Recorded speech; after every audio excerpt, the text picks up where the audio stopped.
little bit about going into the second half and being at New Hampshire this weekend. Yeah, you know, we've been real happy with the speed in our race cars. You know, I can't sort things out on the plate tracks for whatever reason, but all of the other racetracks, we've been very competitive, and even on days where we're off, we're still competing for top fives, top threes. So very proud of the team, and you know, this weekend's important with us being a chase track later in the year. And you know, the race here has unfolded some different ways in recent time, and more so probably in a fuel mileage capacity. So definitely want to have speed in the car, but my driving habits usually consume more fuel than others, and I'm going to consciously work on that through practice and through the race to make sure that I can put our team in the right situation fuel-wise towards the end of the race.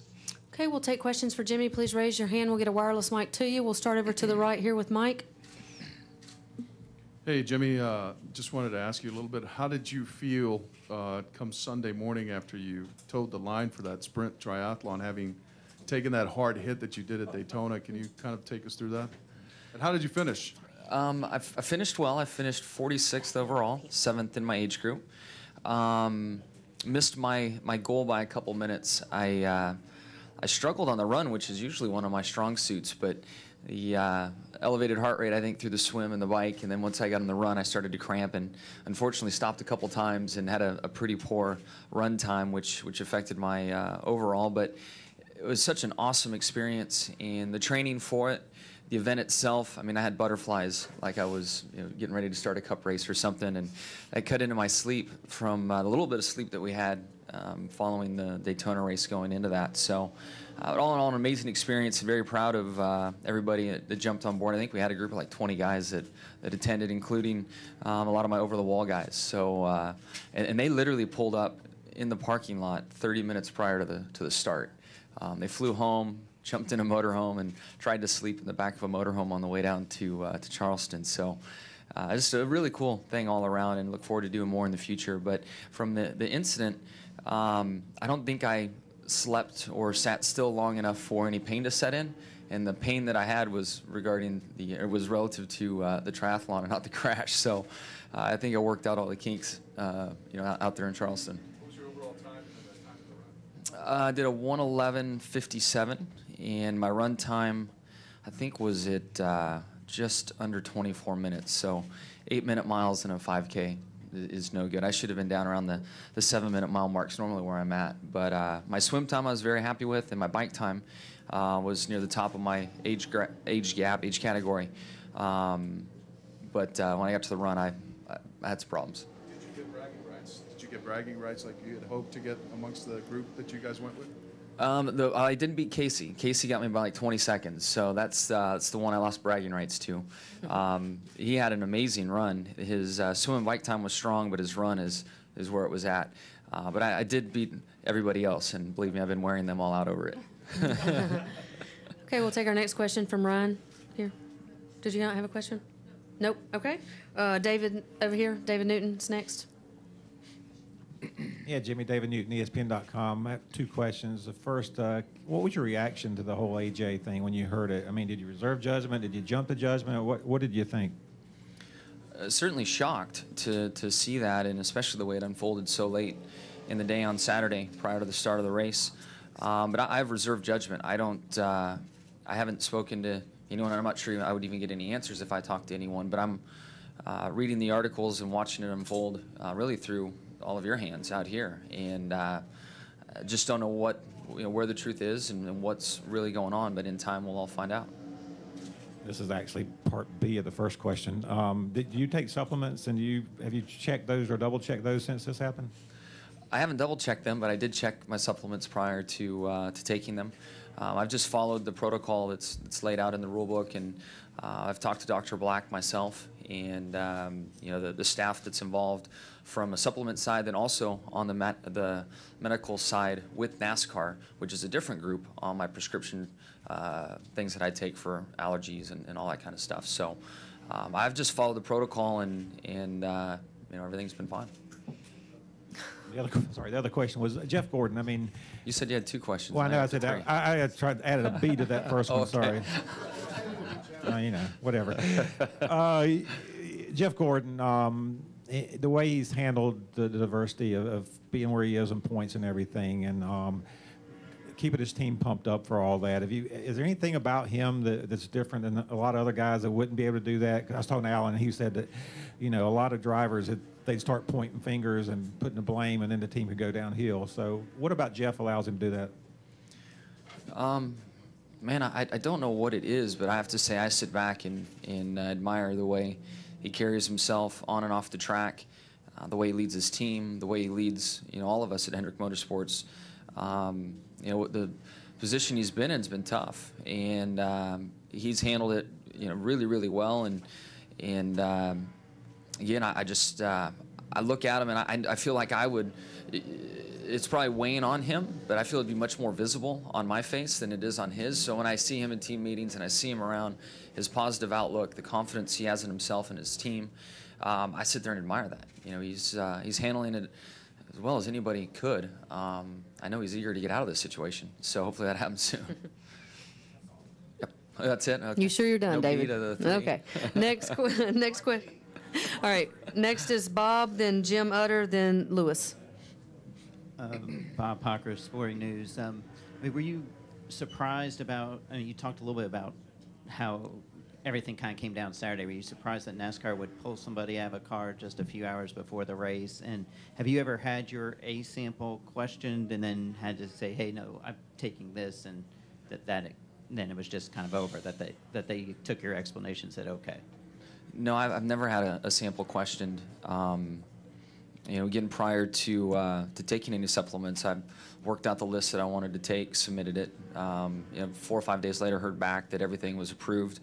It's just stuff you'd buy at GNC anyway, so I don't think there's a ton of concern there to start. But then the medical side, again, each year at the start of the year when we get our physicals, make sure I lay out anything. And then I think I've had some prescription changes mid-season, and make sure that I file those as well. And that's been it. I'm not all that familiar with the process. I learned a lot through how things unfolded. I didn't know that it took. Initially, I thought the issue was from the Daytona week, and I didn't realize that it was Kentucky, and it took that long to get the results back. So I've just been trying to get up to speed on the whole process myself. And I guess when you're not in question, you go about your day and don't worry about it. But we're all paying attention a lot now. I'm wondering. Okay, next question we'll take from Jim. Jim Utter, Show Observer. Jimmie, when a lot of people talk about you winning 5 straight championships, many people say that's probably something we might never see again. In 2000, in the fall race here, Jeff Burton led every single lap of the race. I think before that it was 22 years before somebody had done that. Nobody's done it since. Given the way the racing is done this year with people wanting to stay out for points and all that kind of stuff, you think it's possible we'll ever see someone lead all the laps of a race again? It is possible. I mean, it's there. I mean, I remember watching that, and I remember watching Earnhardt trying to get a lap back or something with Burton. And Burton knew he wanted to keep him down because Earnhardt was strong. So, anything is possible. When you look at the 3 straight that Cale had, and people thought that it wasn't possible to break that, and went from 70, mid to late 70s, all the way to 2010 when it we had our 5 in a row. So it is possible. Long story short, I think it gets more difficult as time goes on, but it is possible. And I want to believe those things are possible because I'd love to win 7 championships. So I still have a carrot out there in front of myself. Okay, we'll take our next question from Lewis, then go back to Ryan. It's Lewis Frank Reuters. Speaking of wins and championships, last year 1 point made a difference. When you speak to there's no question you go out to win every race, but when you speak to Chad, you got this points possibility coming up, bonus points possibilities. Do you talk about Hail Mary plays in these last 7 or 8 races going into the chase, or just business as usual? It really just depends on the circumstances. You can build a lot of momentum within the team, finishing top 3, top 5. We in the past have just thrown things out the window and started testing and developing stuff. And I think 05 maybe it was, and it backfired on us because we had a nice healthy lead and felt comfortable to transfer in. So at the end of the day, for us, I want the pressure of winning races on our guys. If we do have a chance at the Hail Mary, we'll take it. But to run top 3, race for the win, have the pressure on the driver, have the pressure on the crew chief and the calls that he makes that really apply to the chase, not the Hail Mary thing. The pressure on the crew guys. You know, when you get into the chase, all the pressure you'd felt for an individual race win, it magnifies so much in those 10 races because it's everything you've ever wanted. You know, the championship's what we're all here for. So our strategy has been more along those lines. There was one year we kind of ventured out and it backfired on us pretty bad. Okay, we'll take our next question from Ryan. Ryan McGee, ESPN. We talked to Casey just a few minutes ago about the triathlon. He's very proud of himself, just so you know, that he beat you by, he said 27 seconds. Yeah, 20-something, so. Yeah. We asked him this question, we'll ask you too. Anybody else out here that you're going to recruit to drag out there and try to beat in a triathlon anytime soon? Man, I had such a good experience. I would like for anyone and everyone to come do it. And there's, you know, I saw a variety of fitness levels. I was on my bike portion, and I saw a lady coming out of the transition station on a beach cruiser. And I thought, man, she's gonna ride 12 miles on a beach cruiser, powder blue beach cruiser. The only thing she was missing was a basket on the front. So I was like, wow, you know, it's just such a cool accomplishment to train for one, to complete one. And hang out after, and the camaraderie amongst all the competitors is really cool. I wish we had more. I wish there were more during the week. I know there's some different mountain bike leagues and things that take place on Wednesday evenings in our area at home. But I hope to encourage someone to start a summer tri-series in our area on Wednesday nights or something would be the way to do it. And I think we'd get a lot of people out. A lot of drivers have been interested in, and asked a lot of questions as the process was going on. And our crew members today are so fit that I think a lot of people would want to do it if they could find the time. Okay, final 2 questions, Nate and Mike. Nate Ryan, USA Today. Jimmie, in the past 8 seasons of the Chase era, in 4 of those seasons, the champion has won one of the 2 races at New Hampshire, including Tony last year and you in 2010. Is there anything about this track that makes it maybe a barometer for who the strongest driver of the year is? It is a tough track. I mean, there's no doubt about that. What we do here in the type of race, setup and track, doesn't really apply to anywhere else, though. So maybe it falls into that Indy category. I know there's a cool stat about people that win at Indy, it carries on. And I just think it's a tough track. It falls in that category. Go ahead, Mike. Hey, Jimmie, just following up, kind of an offbeat question on your run there in the triathlon. Did you have anyone side drafting you? No drafting. You couldn't draft on the bike. And then in the swim, it's amazing how people will try to find a way by you. And I had a guy grabbing my leg and pulling me back during my swim. I'm like, dude, what's going on? There's no marshals or anything to see, and you do accelerate and get by that guy pretty quick. So I didn't pull on anyone's leg myself, but it caught me off guard. I wasn't ready for that one. Anybody approach you for an autograph in the middle? Not in the middle. When I put my shoes on and left the transition station, I went a couple hundred yards, and my calves started to cramp up, and there was a curb. And I went to the curb and was stretching my calves real quick.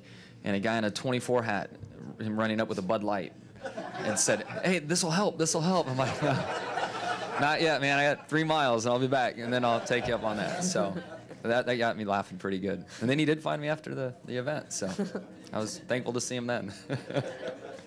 Jimmie, thank you very much for your time, and congratulations on your triathlon, and good luck this weekend.